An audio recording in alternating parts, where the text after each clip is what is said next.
Sometimes it's good to just dance. Welcome to the Good Stuff Family Podcast. I'm Dawn Kendrick, and I am so glad you're here.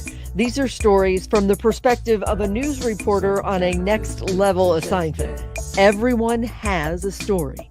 Stories of hope, resilience, and how we believe God weaves people, relationships, opportunities, all of it for good. For many of us, faith leads our steps, others not so much.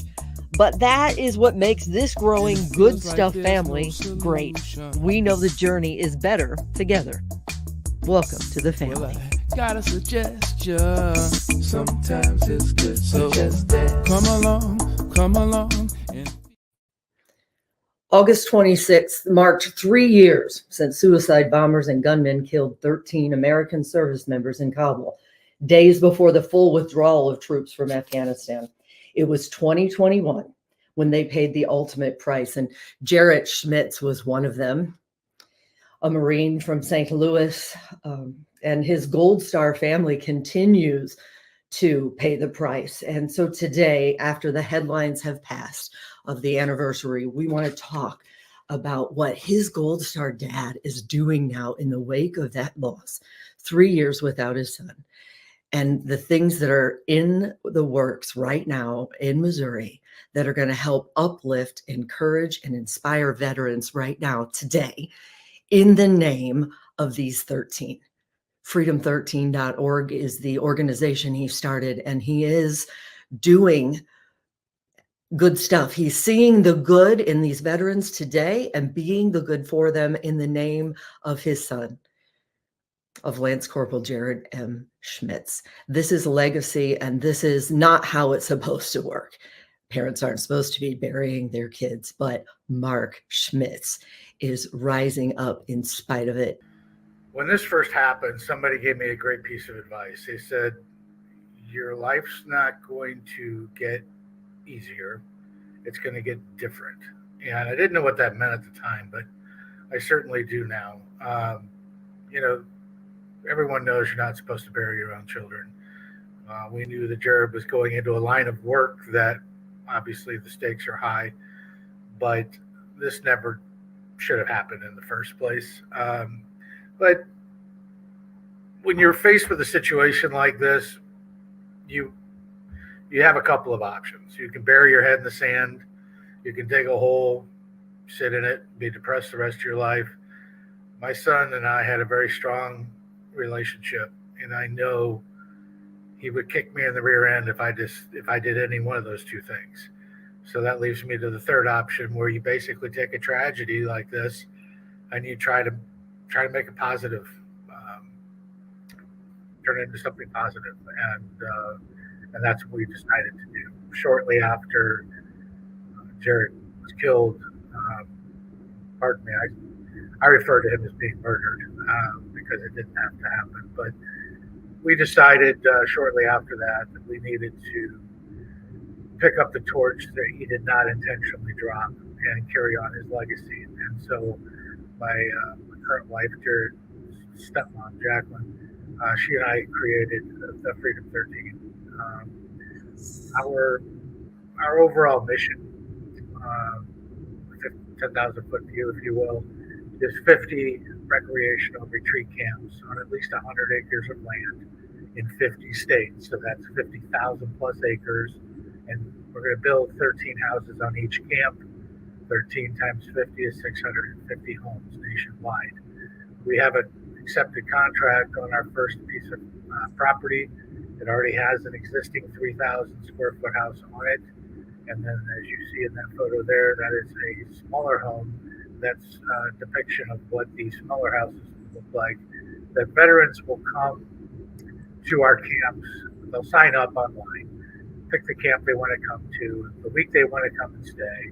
And it'll be just like an Airbnb for veterans, where they'll come out, stay for a week, really just get away from reality for a minute. And because they're recreational, they'll have the opportunity to fish, to hunt, hike, side-by-side trail riding, but they will be around nothing but veterans. No civilians will be allowed there unless they are a direct family member of that veteran. So, some of the best therapies, I think, are found between one vet talking to another vet. We hope that we can have a nice mixture of veterans that have returned to civilian life and have reacclimated just fine and are doing well. But we also want to have those that aren't doing so well to be able to lean on those that are and seek advice, some counsel. We will be looking at getting some therapists out there to help with those that need it. More importantly, we'll have some veteran service officers out that can help with the VA benefits that some of these guys or gals don't know that they're entitled to. We want to make sure that they are getting all the resources that are made available to them. You'd be surprised how many don't take advantage of those. They're there for a reason. So this is my therapy. My wife always tells me, you need to go to counseling. And of course, being a defiant male and husband, I'm like, no, I'm good. This is my therapy, just to carry Jared's legacy on and to make sure that his name, even long after I'm gone, his name never disappears. So that's why I'm doing it. Amen. That is legacy. That's the definition of legacy. So I want to really honor and celebrate Jared in the next few minutes that we have here. So you were kind enough to give us a window into his world growing up. I wonder if you would just share with us what kind of kid he was. He wasn't, what was he, barely 7 months old when the 9/11 attacks happened, correct? That's correct, yeah. Why we were in Afghanistan for 20 years. And then that withdrawal that day, it was tragic, and it's not supposed to be this way. But let's not forget, and let's celebrate, and let's honor who Jared was, if we could today. So walk us through, okay? I'll pull up some of these pictures, some of these little bitty guy, like this little, oh my gosh, how cute. Give me a window into what kind of kid he was. Well, as you can see right there, he started his life smiling. He was always happy. That's his older brother, Cameron, there. Jared was born in February of 21, so again, making him roughly 7 months old when the towers came down. He and I often talked about the significance behind that as he got a little bit older, and he knew that he wanted to be in the Marines from a very early age. Obviously, he didn't take it seriously until he got a little bit older into high school. But growing up, I honestly cannot remember a single enemy that my son ever had. He got along with literally everyone. Didn't matter your race or your background, how poor, how rich you were, what neighborhood you grew up in, or in our case in Missouri, what high school you went to. Right, that's a question everybody asks. What high school? Fort Zumwalt, by the way, for him, correct? Yeah, he started at Fort Zumwalt West, and then we moved, and then he transferred over to Fort Zumwalt South. So ironically, he actually went freshman year. He spent with another Marine named Colin Arsenbloss, who had recently lost his life in a training exercise on a parachute jump and was killed. But yeah, the two of them actually went to the same school freshman year. But Jared moved on to Fort Zumwalt South. That's his graduation photos. That's his biggest cheerleader right there, my youngest daughter, Addison. She used to give him major hell. While he trained, Jared started training with the Marine Corps training office before he ever even enlisted or even had us sign off on him signing up. They allowed him to train with them for probably near a year. And my little daughter there, Jared's biggest cheerleader, she always got a kick out of the fact that he was a wannabe Marine at that time. And his job every day was to make sure she got to and from school okay. And what she would do is load up her backpack with the biggest, fattest book she could find and make him carry her backpack home every single day. And she would call it, I'm making him train. And little did she realize that she had to carry around that same heavy backpack all day just to burn her brother. That is hilarious, right? But he did it. He did it gladfully. I mean, he was happy to do it for her, and he knew and respected that relationship that she looked up to him. So he always tried to keep her on the right path. And out of all of us in the family, I think she's the one that has struggled the hardest with us losing him. But she's doing better now. When he went to high school, I really started to see the man he was becoming, and I noticed one of his biggest trait, I think, was he cared about everyone, and he was very much anti-bullying. He's, as you can see there, I'm 6 foot. He wasn't a big kid, but if he saw somebody getting bullied, he would intervene. He would step in front of whatever was going on to make sure it stopped. And when he told us it was official, he wanted to join the Marine Corps at the age of 17, we had to sign off on that. I knew right then and there this was the right mission for his life, because he'd be able to help people on the grandest of scales. And we didn't think it would be as big as what it ended up being, but despite the hell he was facing over there in Afghanistan, and he was terrified. I mean, I spoke to him, but he was given an opportunity to be a part of a mission that saved over 120,000 people, and gave them a life. So in fact, he's impacted countless generations of other families now from some of the work that they did over there. So that's the amazing part for me. That is the good stuff out of the really crappy stuff. That was Jared Schmitz. It is Jared Schmitz, because he lives on through all the good work that you're doing. And I just want to point out again that how many siblings? 3? Yeah, he's got a stepbrother, an older brother. The stepbrother's a year younger than him, and then 2 sisters. Because I want to say it again. I said it once, I'll say it again. That so all of those service members were awarded the Congressional Gold Medal, but it's the Gold Medal families like you and like the sisters who pay the price every day. And it's not lost on me. It's not lost on us. And we honor you. And we're so grateful for the good that you're doing out of really unthinkable grief. That's not too dramatic. The risks when they go in, you're terrified as a parent, and you wish for the best, but I'm not going to go political on this, but that's why it's so important that we all get out and vote, because these young men and women that are out there serving this country need strong leadership, and I'll just leave it at that. Yeah, because Jared and the other 12, they signed up to serve, and then they gave the ultimate. They just did. They knew when they signed up, but what you're doing in honoring the other veterans who come home, let's just be honest, they don't come, even if they're physically intact, a lot of times they do not come home whole.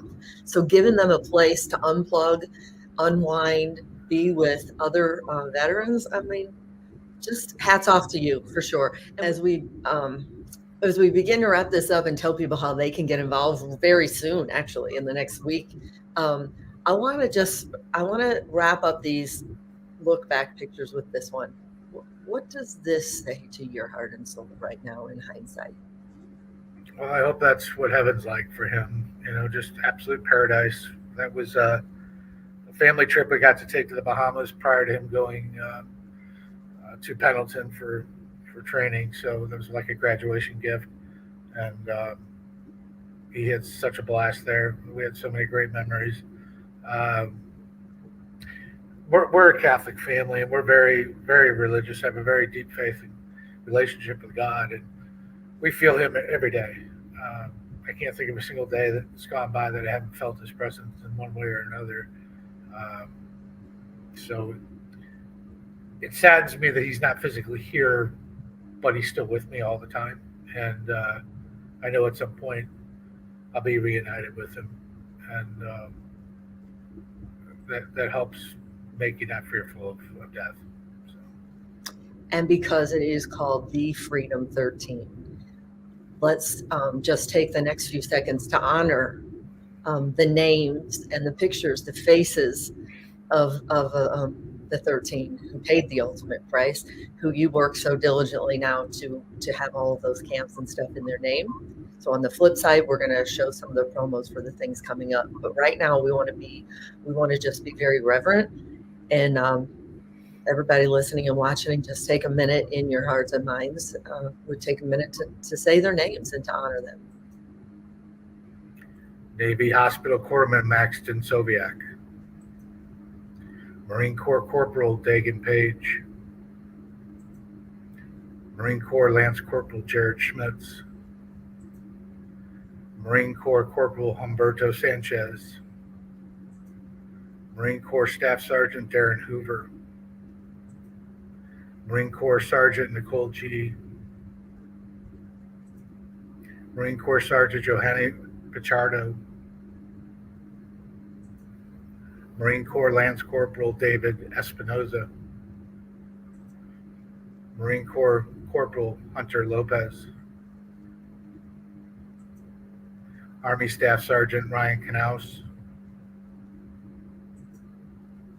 Marine Corps Lance Corporal Kareem Nakui. Marine Corps Lance Corporal Dylan Marola. Marine Corps Lance Corporal Riley McCollum. It doesn't take much effort to learn a story, whether it's R13 or someone in your neighborhood, someone you used to work with. Just about everybody out there knows somebody who served and made the ultimate sacrifice.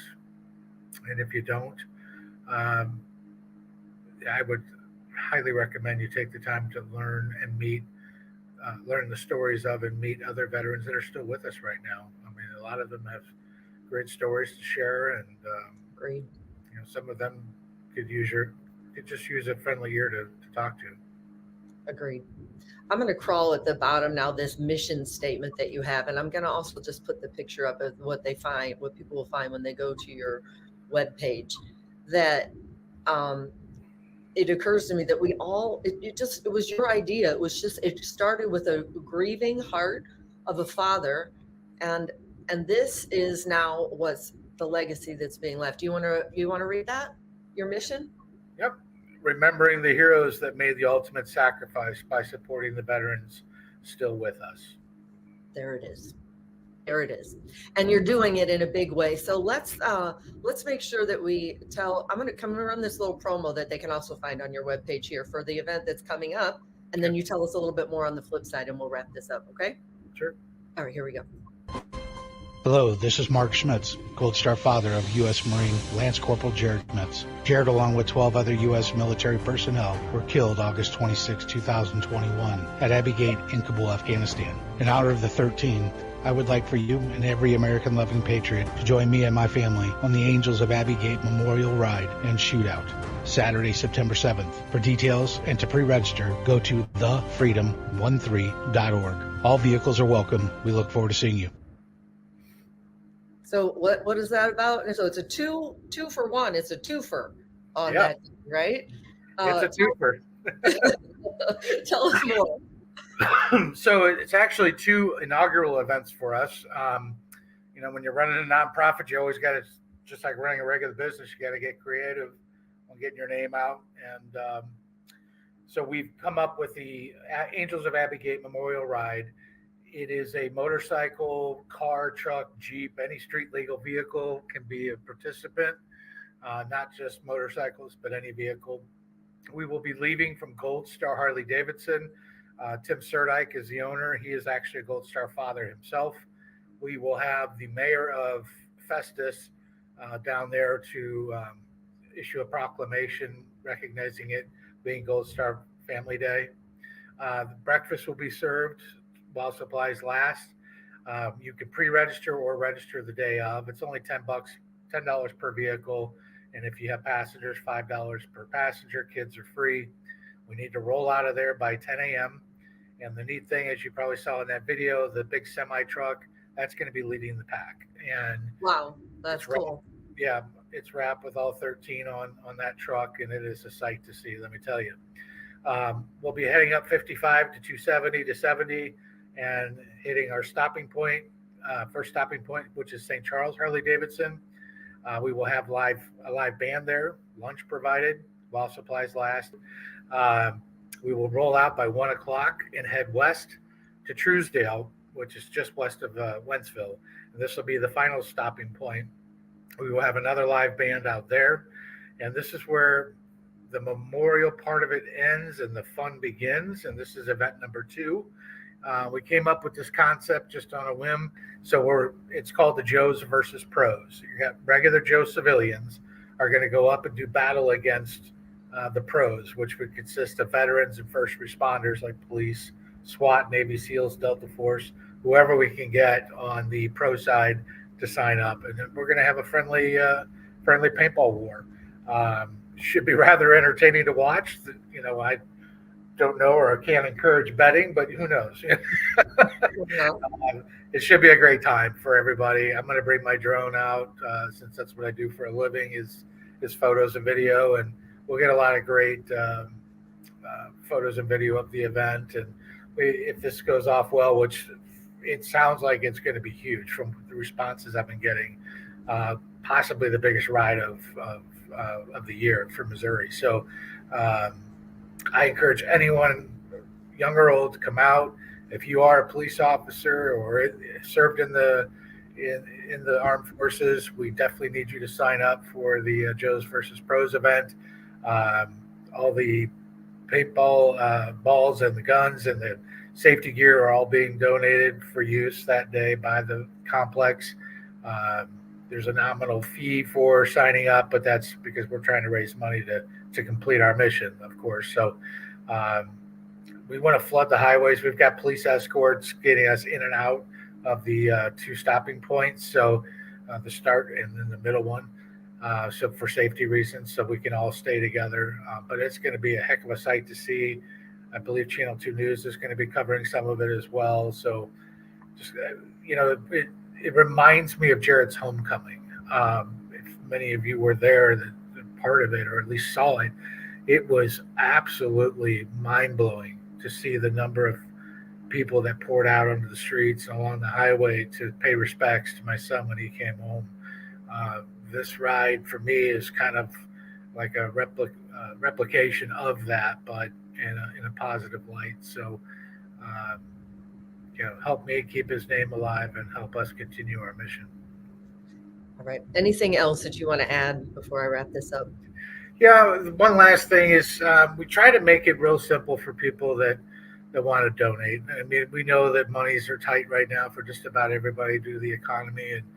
And many of you know who Tunnels to Towers is. They're an extremely large nonprofit that helps military and first responders. And we're kind of following in their model in a way.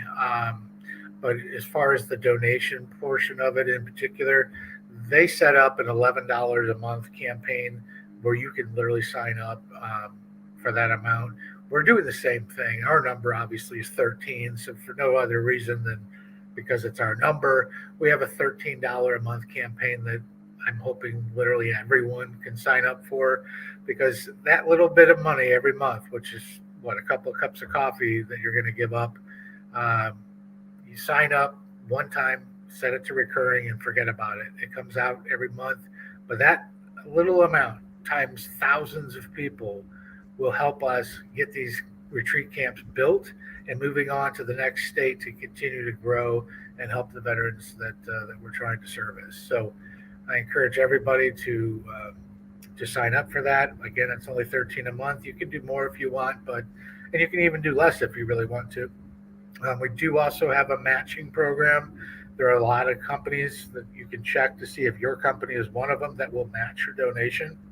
So be sure, if you are going to sign up to be a monthly donor, see if your company that you work for is on that list, because it just doubles your donation for you. All of it in the name of these service people, but honoring, encouraging, and uplifting veterans who are still with us. That's the good stuff, Mark Schmitz. That's the good stuff right there. I thank you. I thank you for joining us. I thank you for this big mission that you're taking on, to see the good in others and to be the good for them. God bless you. Thank you very much.